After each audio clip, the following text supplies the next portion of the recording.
नमस्कार विद्यार्थियों, आपकी अर्धवार्षिक एग्जाम 2023-24 की परीक्षाएं चालू हो गई हैं। तो विद्यार्थियों, आपकी मदद के लिए आज मैं कक्षा 9वीं का सामाजिक विज्ञान का पेपर आपके लिए लेकर आया हूं। इसके पेपर के सभी प्रश्नों के उत्तर भी मैं आपको इसी वीडियो में साथ साथ में बताऊंगा, अच्छे से समझाऊंगा, ताकि आप हर एक विद्यार्थी के पूरे नंबर आएं। तो यही पेपर आपको देखने को मिलेगा। चलिए हम देखते हैं और समझते हैं।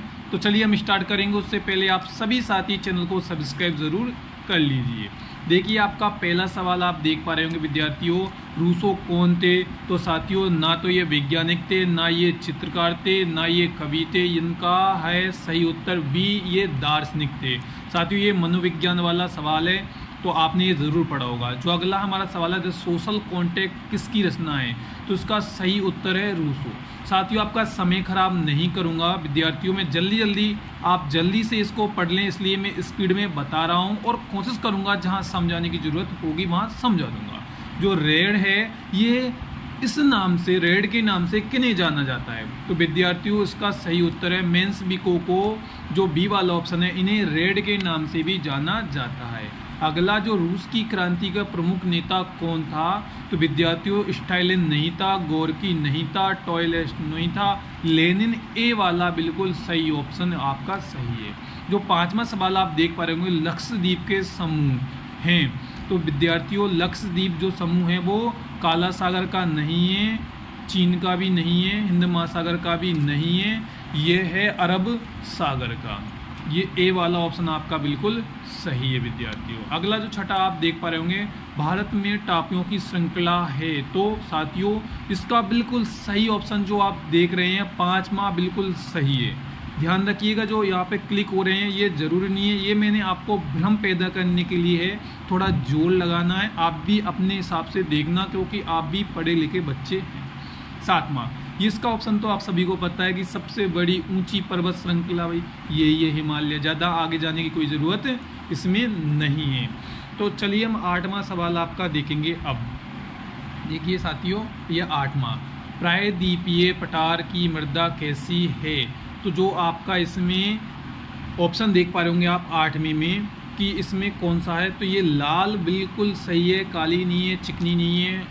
तो नमा जो आप सवाल देखिए भाई कि 1930 ईस्वी में कौन सा देश आज़ाद हुआ था? मैक्सिको, चीन, फौजी, सऊदी अरब। तो इसका जो सही उत्तर ए वाला जो लगा हुआ है नहीं है, सही आंसर है हमारा बी वाला ऑप्शन, मैक्सिको। साथियों, ध्यान दीजिए, मैंने आपको पहले ही बोला था बच्चों कि आप ध्यान से समझना। 10वां, किस देश में महिलाओं को मतदान का अधिकार नहीं है?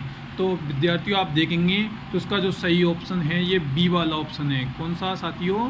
बी। सऊदी अरब में मतदान नहीं करती, वोट महिलाएं नहीं देती हैं। अगला विद्यार्थियों, आप देखेंगे 11वां सवाल, संविधान, जो भारतीय हमारा संविधान बना है, भारतीय संविधान निर्माण करने वाली सभा में कुल कितने सदस्य थे? ये सवाल आप सभी विद्यार्थियों को आता है, फिर भी मैं आपको इसका सही उत्तर बता दूं, ये नहीं है, ये नहीं है। सी वाला ऑप्शन 299 ही इसका सही उत्तर है। अफ्रीकी राष्ट्रीय कांग्रेस की स्थापना कब हुई? तो विद्यार्थियों, इसका सही ऑप्शन 1912 है। ये मैंने डायरेक्ट इसलिए बताया है क्योंकि इस सवाल का जवाब इस प्रकार से देना ही सही होगा, क्योंकि सन वाला ऑप्शन बहुत सारे विद्यार्थियों को नहीं आता है। बच्चों, मैं आपको एक कमेंट और कहूँगा यहाँ पे कि आप मुझे कमेंट करके ज़रूर बताना कि आपको कौन से पेपर की और ज़रूरत है, जिसे मैं आपको समझा के यहाँ अपलोड करूँ। और इस पेपर को, इस वीडियो को ज़्यादा से ज़्यादा शेयर करना, ताकि आप जैसे बहुत सारे जो विद्यार्थी अच्छे नंबर लाना चाहते हैं, पढ़ाई करना चाहते हैं, उन तक पहुँच सके। अगला हमारा जो सवाल है 13वां, निम्न में से कौन प्राथमिक गतिविधि नहीं है? खनन प्राथमिक नहीं है, उत्खनन प्राथमिक नहीं है, कृषि प्राथमिक नहीं है। ये बिल्कुल हमारे जो सवाल है कि प्राथमिक गतिविधि नहीं है, ये उसके हिसाब से, यानी ये सभी प्राथमिक गतिविधियां ही हैं, और जो द्वितीयक में आएगा वो होगा बैंक। यानी इस सवाल का जो सही उत्तर है वो डी ऑप्शन है, ये सभी प्राथमिक गतिविधियां हैं। और इसमें लिखा है, जो गलत करवाता है बच्चों से वो है नहीं वाला। कि नहीं, क्योंकि ये तो सभी प्राथमिक गतिविधियां ही हैं। यानी इस सवाल का जो सही उत्तर है वो है डी वाला ऑप्शन, कि ये द्वितीयक गतिविधि है, इसलिए इसको हम सही उत्तर यहाँ मान लेंगे। अगला जो हमारा सवाल है भाई 14वां, मानव पूंजी निर्माण देश की उत्पादकता शक्ति को क्या करता है भाई, बढ़ाता है, कम करता है, स्थिर रखता है, ये सभी सत्य हैं। तो बच्चों एक बात बताइए, जब हम पैसा कमाएंगे, हमारे जैसे जितने भी इंसान हैं वो पैसा कमाएंगे, तो क्या देश आगे नहीं बढ़ेगा? क्या देश की जो उत्पादकता है वो आगे नहीं बढ़ेगी? आप नॉर्मली इसका अपने अनुसार उत्तर दे सकते हैं। आप मुझे कमेंट करके बताइए, मैं इसका आपको सही उत्तर नहीं बताऊंगा, सिर्फ मैंने आपको बता दिया है कि जब हम कमाएंगे क्या देश आगे नहीं बढ़ेगा। तो ये आप अपने अनुसार इसका उत्तर ज़रूर बताइएगा। अगला देखिए, जनसंख्या है तो मानव संसाधन, तो ये बिल्कुल सही उत्तर नहीं है, क्योंकि ये भौतिक संसाधन भी है, प्राथमिक संसाधन भी है। यानी इसमें जो सही उत्तर है वो है हमारा डी वाला ऑप्शन। अगला देखिए विद्यार्थियों, कमला द्वारा जो अपने घर में खाना बनाना, बर्तन मांजना, कपड़े धोना, कौन सी क्रिया है? आर्थिक, आप दिमाग लगाइए, गैर आर्थिक, आर्थिक श्रम। तो बच्चों इसमें ये कुछ ऐसा नहीं आएगा, क्योंकि अपने घर में काम करना, उसके लिए पैसे लेना, ये सही नहीं होता, क्योंकि कोई भी पैसा नहीं लेता, इसलिए इसका सही ऑप्शन बी वाला है, गैर आर्थिक क्रिया है। इस काम को यानी अपने घर में कोई भी काम करने पर हम पैसा नहीं लेते हैं, कोई तनख्वाह, कोई सैलरी हमें नहीं दी जाती है, इसलिए आप अपने दिमाग लगाइए और इसका सही उत्तर है बी, गैर आर्थिक क्रिया। अगला 17वां सवाल आपके सामने ये रहा विद्यार्थियों, किस अर्थव्यवस्था का सर्वाधिक श्रम अवशोष शीर्षक कौन सा है क्षेत्र है? यानी विद्यार्थियों मैं आपको इसको समझाऊंगा कि भाई जिसमें काम तो है एक व्यक्ति का या दो व्यक्ति का, और उस काम को पूरा का पूरा 5 सदस्यों का परिवार लगा हुआ है करने में, और उत्पादकता नहीं जितना जो इससे मिलना चाहिए वो फिर भी इतना ही है, तो ऐसी क्रिया होती है कृषि में। जी हाँ विद्यार्थियों, आपको पता है कि हमारे भाई जब 10 बीघा का खेत है, हम 10 बीघा में काम कर रहे हैं, तो पूरा परिवार उसी में लगा रहता है, चाहे उसको एक व्यक्ति भी उस 10 बीघा की खेती को कर सकता है, और हम 5 के 5 उसमें काम करते रहेंगे।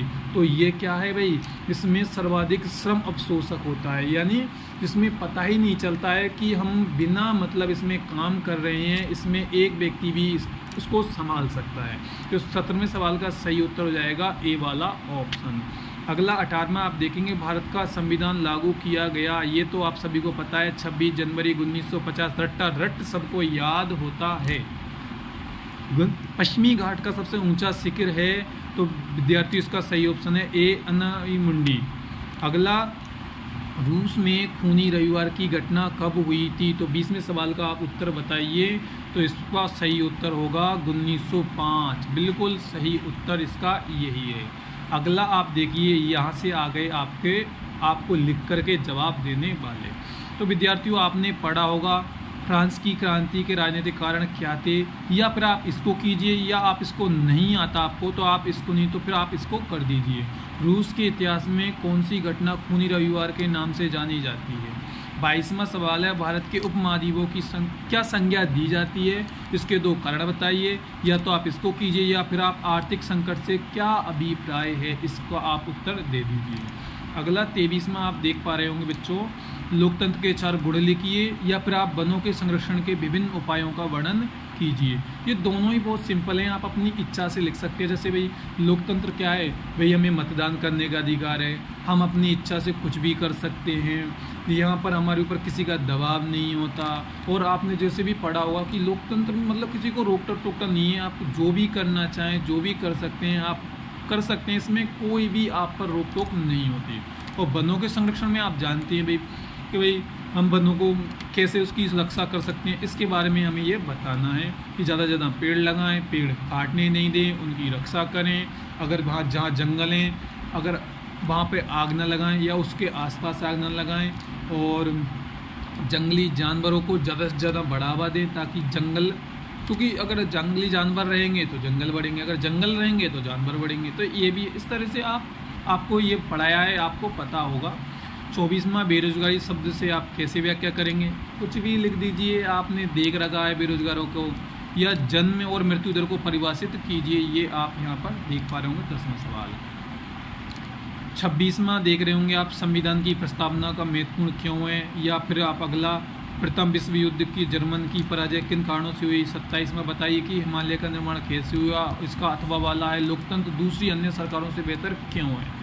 28वां, सन 1917 ईस्वी में जार का शासन क्यों खत्म हो गया? और इसका अथवा वाला है, सर्वोच्च न्यायालय का महत्व पर टिप्पणी लिखिए। और लास्ट अंतिम सवाल मानचित्र वाला है, मानचित्र में आपको या तो ये दर्शाने हैं या फिर आप नहीं, उनको भी दर्शाना है और आपको इनको भी मानचित्र में दर्शाना है। और ये आपका सामाजिक का पेपर कक्षा 9वीं का पूरा हो गया है। और कमेंट कीजिए कि आपको कौन सी विषय का पेपर चाहिए और इसको आप आगे शेयर ज़रूर कीजिए।